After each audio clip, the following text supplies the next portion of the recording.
السلام عليكم ورحمة الله وبركاته. وصفتنا لهذا اليوم اسمها حسب ما يقال اسمها أم علي. طبعا هذا الحلى جدا لذيذ، ما أعرف يمكن هاي الوصفة هي من إخواننا الأشقاء المصريين.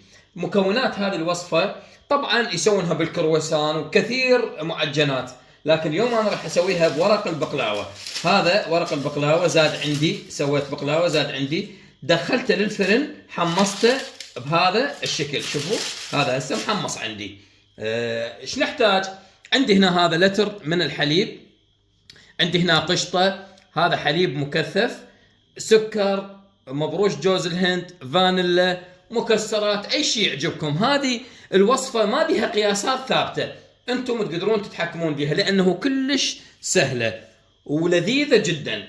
هسه بداية راح نضيف الحليب هذا المحلى على هذا الحليب، نحليه يعني وهم نثخنه، وبعدين اذا شفناه محتاج سكر راح نخليه له من هذا.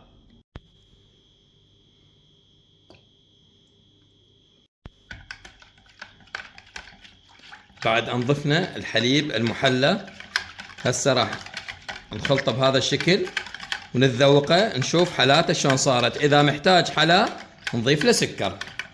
هنا احبتي ضفنا له الحليب المكثف، هذا ما بقى بيش تقريبا ربع، صار حلاته كلش مناسبه. يعني هذا السكر ما راح احتاجه، اعزله على صفحه. هسه شو نضيف؟ نضيف الفانيلا. هاي فانيلا تنطي نكهه كلش طيبه. هنا عندي هاي قشطه، راح اضيف القشطه وهم اخلطها خلط جيد. هنا احبتي هسه هذا جهز عندي، ضفت الحليب وحليب المحلى وقشطه وفانيلا.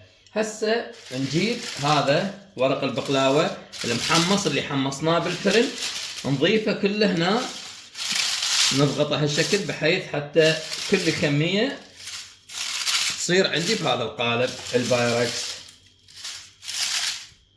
وهنا احبتي بعد ان ضفنا كل ورق البقلاوه هنا، هسه ايش راح نخلي؟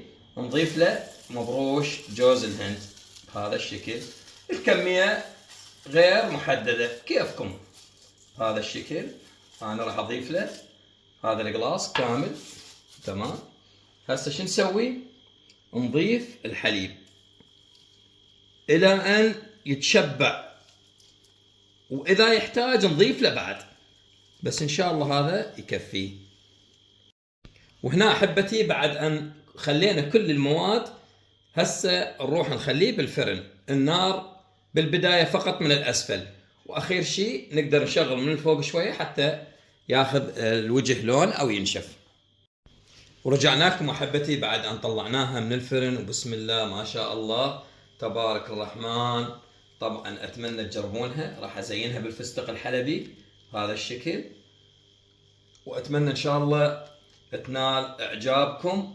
واي واحد يدخل على قناتي ويشوف هذا الفيديو او اي فيديو ثاني بالقناه لا ينسى يشترك ويفعل الجرس، واهم شيء طبعا لا تنسونا من الدعاء. انا اخوكم عبد الله العنزي، ومع الف سلامه.